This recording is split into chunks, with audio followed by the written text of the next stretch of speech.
రేయ్ శాండీ, దిగు, కిందికి దిగు, రారా. నేను రాను, నేను బిజీగా ఉన్నా. నన్ను అలా లాక్కు, నాకు మండుద్ది, నొప్పి, గొంతు మెడ అంతా నొప్పి వస్తుంది. వెళ్ళు. వాన్లో దడిస్తే జ్వరం వచ్చిద్దిరా శాండీ. ఫోన్ చేశాంగా రాలేదు ఆయన డాక్టర్. రా, నువ్వు కిందికి దిగురా, ముందు నీకు పుణ్యం ఉంటుంది. జ్వరం ఎక్కువ అవుతుంది, ఎందుకు టెన్షన్ పెడతావు ఎద్దవా. నేను రాను. జ్వరం ఏమి నాకు ఊరికే రాలేదు. నువ్వు మటన్ తీసుకురాలేదు, నాకు జ్వరం వచ్చింది. తాడు పెట్టి లాగవాకు. మరేం చేస్తారు, తాడు బట్టి లాక్క దిగవు, తొందరగా రావు. అన్నీ బయట విషయాలు, పెత్తనాలు కావాలి, అందరిని చూడాలి. జ్వరం తెచ్చుకొని నన్ను టెన్షన్ పెట్టి రోజుకొక టెన్షను. రారా. అంతే, నిన్ను టెన్షన్ పట్టందే నాకు నిద్ర పట్టదు. రోజు పెడతా నేను అంతే టెన్షను. Don't worry, okay? వెళ్ళా, బిజీగా ఉంటే. ఫ్రెండ్స్, ఒకరోజు వాంతింగ్ చేసుకుంటాడు, ఒకరోజు ఆ కాలు పుండు గిల్లుతాడు, ఒకరోజు ఆ వెనక కాలు పుండు గిల్లుతాడు. అసలు ఒక్కటన్నా సైలెంట్గా ఉండదు. రోజుకొకటి, రోజుకొక గండం వీడితోటి నేను చేస్తుంది. నేనంతేనమ్మా. నువ్వు మటన్ తీసుకొస్తే ఇలాంటి ఏం చెయ్యము. నువ్వు మటన్ తీసుకురాకుండా ఇంకా డాక్టర్ని పిలిపిస్తానంటున్నావే. డాక్టర్ని పిలిపించు, నీ సంగతి చెప్తా. ఏమనుకుంటున్నావు? మటన్ తీసుకొస్తే తగ్గిపోయిద్ది, అయితే డాక్టర్ ఎందుకు? ఏం పని లేదా? నోరు మూసుకొని రా, నోరు మూసుకొని దిగు, దిగు. వచ్చాడురా, ఇంజక్షన్ వేయించుకుందురా, దిగు ముందు. ఫ్రెండ్స్, 4 ఇంజక్షన్స్ చేశారు ఈ పిల్లోడికి.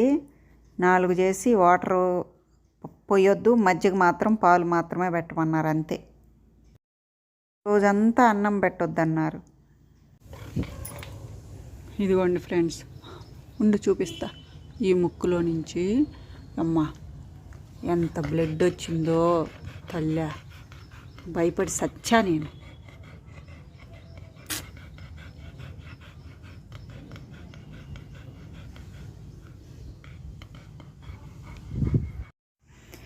ఫ్రెండ్స్, ఇట్లా బ్లడ్ వచ్చినప్పుడు ఇంతకు ముందు కూడా ఒక 1 year బ్యాక్ ఇట్లానే వచ్చింది. మరి అంత ఎక్కువ టెన్షన్ పడలేదులే, కానీ టెన్షన్ అయితే ఉండిద్ది. ఫస్ట్ అంత పడలేదు. ఏం జరిగిందంటేనండి, ఇది ఇప్పుడు అదిగోండి ముక్కులంలో బ్లడ్ వస్తుంది కదా, ఒక 2 hours బ్యాక్ కనపడింది. అది మూతికి కనపడితే నేనేమనుకున్నాను, ఆ పుండు గీరాడేమో, అది అదేమో అనుకున్నాను. తర్వాత ముక్కంతా చెక్ చేశాను, కానీ ఏం తగలలేదు. సరేనని ఇంకా అది కాదులే అని ఇంకా నేను సైలెంట్గా ఉండిపోయా. అమ్మ తర్వాత ఇంకా కళ్ళు బైర్లు గమ్మిని అనుకోండి, బీభత్సంగా వచ్చేసింది. ఒకటే ఐస్ అద్దటం. అదిగోండి ముక్కు అంతా పాపం అంతా నాకుతా ఉన్నాడు పద్దస్తమానం. పాపం ఆ బ్లడ్ వచ్చినప్పుడు ఏం చేస్తాడండి.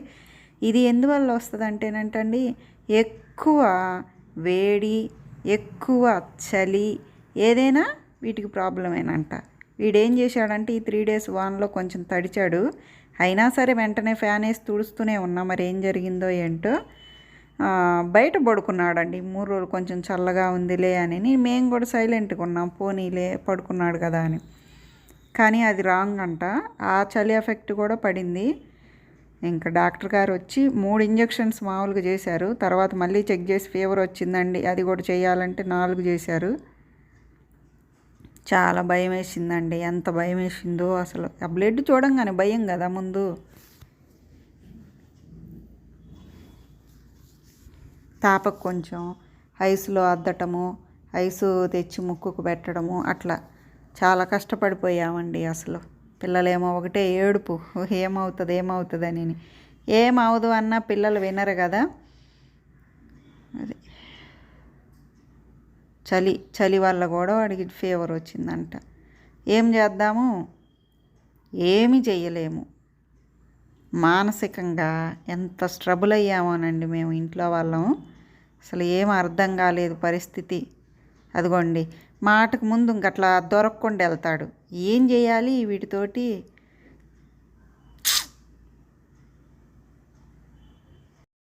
ఫ్రెండ్స్ కరెక్ట్గా డాక్టర్ గారికి ఫోన్ చేస్తే అదేదో వాట్సాప్ చేశారు. మా మాస్టర్ గారు తీసుకొచ్చారు, ముక్కులోకి స్ప్రే చేయమని చెప్పారు. ముక్కులోకి స్ప్రే చేసిన 3 అవర్స్కి కొంచెం కోలుకుంది. 11 అయిందండి, కరెక్ట్గా 11 అయింది. అప్పుడు లెగిసి కొంచెం సేపు మా మాస్టర్ గారి దగ్గరికి వెళ్ళి నా దగ్గరికి వచ్చి నా మంచం ఎక్కి అలా కొంచెం ఒక 10 నిమిషాలు ఆడుకున్నాడు పాపం. వాటర్ తాగి ఆడుకొని మళ్ళీ పిల్లల్ని చూడాలిగా, మళ్ళీ పిల్లల దగ్గరికి వెళ్ళి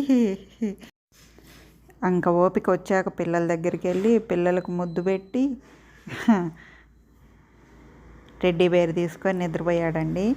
ఏం లేదు, చాలామంది మాలాంటి వాళ్ళు కంగారు పడతారు కదా, అందుకనే ఈ వీడియో యూజ్ అవుతుందని పెట్టానండి. Thank you. మీకు కనుక మా శాండీ వీడియోస్ నచ్చినట్లయితే ప్లీజ్ లైక్ చేయండి, షేర్ చేయండి.